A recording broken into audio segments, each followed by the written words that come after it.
Hey y'all.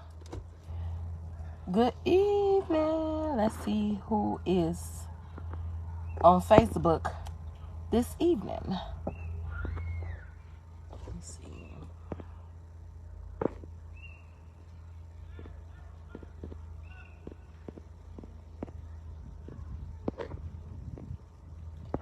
Okay, listen. So, in my study the last few days, I have been studying Ruth. Y'all know I freaking love Ruth. I love the story of Ruth. I can read it like literally every day. I can literally read it every freaking day. I'm in love with the story. It's one of my favorite. I'm like freaking in love with it. But listen, what has came to my spirit so heavy. I was supposed to come live on Tuesday, Wednesday. I was supposed to come live Monday, but I didn't. And it's just still been sitting. It still has been sitting on my spirit that Naomi told her to wash up, put on clothes, put on your best clothes, and put on perfume. That like literally just stuck out to me, like in the most amazing way. We all say we waiting on our BOAZ. We all say good evening. Somebody is on here. I don't know who it is. It's not telling me yet, but whoever you are, good evening. A lot of us say we waiting on our BOAZ. Not only us saying it, we hear people saying that they're waiting on a BOAZ. And it's just the cutest thing ever to hear somebody saying that they're waiting on a BOAZ. But for me, what I think about with the story is that you got to be ready when you get that type of man. You got to be like 100. Let me roll my windows up. When you waiting on a BOAZ, you have to be a certain type of woman. You cannot be a regular woman at all. So I say, if you're waiting on a BOAZ, nothing about you can be regular at all. You cannot be a regular woman at all. And listen to this. Ruth had lost her husband, right? They talk about it. Naomi lost her husband and her 2 sons.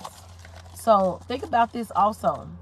Ruth had lost her husband, her father-in-law, and her brother-in-law. She was in, I ain't gonna say just as much pain as Naomi, but she was in a lot of pain and hurt and grief as well. She was going through a whole lot. And not only that, she was told to go back to her people, you know? So it's just levels and levels of pain that Ruth was I'm gonna say suffering. She was suffering from so many different challenges in her life. But Naomi told her to wash up. And for me, she wasn't talking about wash your body. She was not talking about get the soap and wash the dirt off your body. She was talking about that grief, that pain, that sadness, that bitterness, that anxiety. She was telling her, baby, you got to get ready, because when you go in front of that man, he is not a regular man. You got to be ready. Ain't no sadness. Get up. Wash it all off. Wash up. So I encourage y'all to wash up. Wash it all off. If you looking, all of us is not looking for it. All of us are not waiting on a BOAZ. A lot of us is not. A lot of us is not waiting on he that findeth a wife, and they not waiting. A lot of us is not. But for those of us that are waiting on a BOAZ, or waiting on that man to find us, because we know that we are the good thing, we got to wash off all of the sadness, all of the depression, all of the anxiety, all of the insecurities, all of the selfishness, all of the self-centeredness, all of the pettiness, manipulation. It's time to wash all of that off, right? She said wash up.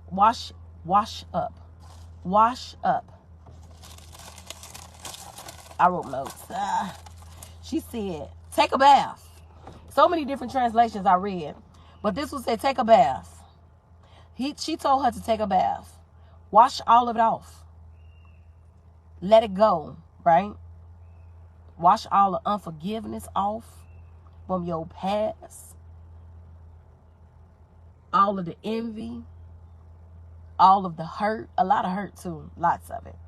She told her to wash it off. And then she told her to put on your best clothes. Baby, this is getting good.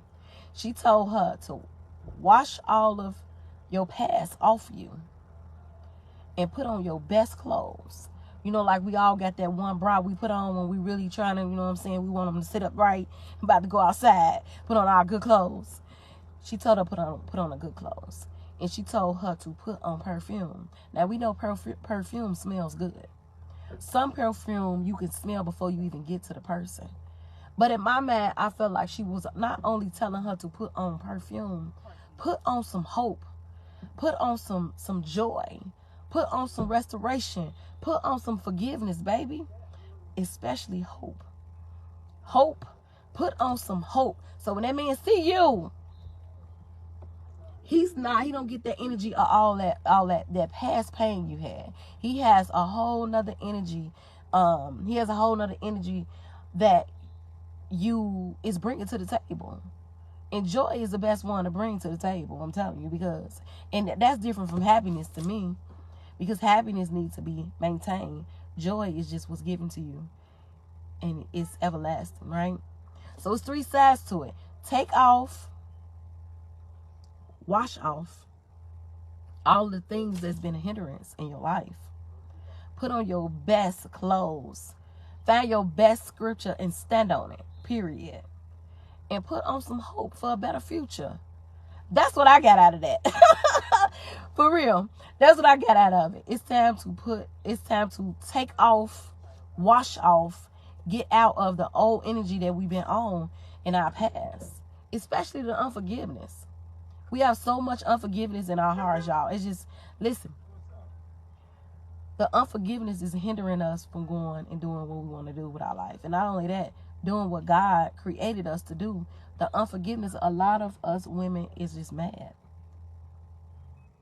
Mad at so many different things. Mad at people. Mad at ourselves. We haven't forgiven ourselves, allowing certain things in our life. And it could be a really, really big hindrance to the growth. Your individual growth. Right? And the reason why I'm bringing this up and highlighting it is that I always use myself with a lot of situations. I only can talk about me and what things that God had helped me with. I was so mad at my ex-husband for giving me HIV. Like, I was overly mad at him. I felt like he was supposed to make me happy afterwards. He was supposed to make me happy. He was supposed to love me. Right? And I was mad at him for not doing that. And it was really hindering me from my life and what God wanted for me. And I had to accept that I did that to myself. I allowed that to happen to me. And I had to forgive myself. And it was hard. It was hard to forgive myself for that. But I did it. With the help of God, of course. I forgave myself for allowing that to happen to me. And when you don't forgive yourself, see, forgiveness is for you. It's really not for the other person. Right? So forgiving will help you become free. Become free of the mental torture that you go through with being upset with somebody else for whatever reason.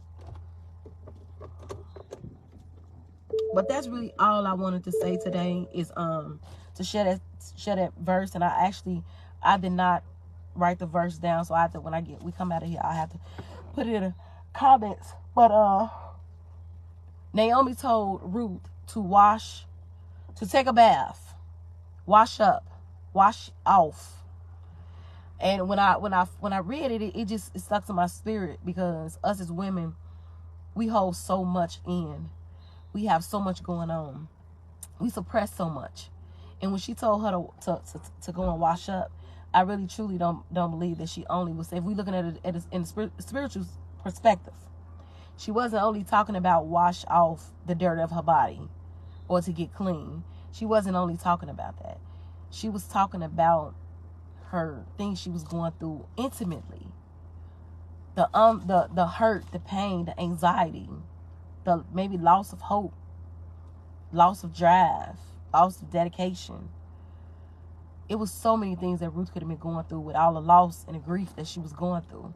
And when Naomi told her to take a bath, to wash up, she was telling her to wash all of that off. Wash all of that off of her. And that's what I encourage for us as women in this women's page, to wash off of all our past circumstances that we had that was not good for us. Wash it all off. This is a new month. This is the month of new beginnings. Today is the first day of the rest of your life. You literally can choose to be happy today. You can choose to forgive. You can choose to be happy. You could choose that literally right now. You could choose that for your life. But I'm about to go because I got to get on Bible study. If y'all interested in Bible study, I will put it in the chat too. I'll put the Zoom code. It's stuff going on over here, stuff going over here. It's stuff going on everywhere. I like talking in my car though. My car has always been my peaceful place. I literally love the car. But y'all enjoy y'all night, and do not forget to love on yourself. Loving on yourself is the best thing you can do for yourself. And I'm not talking about getting cute and doing none of that, because that's just natural things. That's regular stuff. I'm saying love on yourself. Get to know yourself. Getting to know yourself and loving you for who you are today. Not for who God showed you is. Not for who you want to be. Who you are today matters. So love you today. Learn you today. Accept you today. Forgive you today. That's one of the best things that we could do for ourselves, is love on us intimately. It's really, really, really a good thing for all of us to do. Y'all enjoy the rest of y'all night. If I can learn how to get off of here.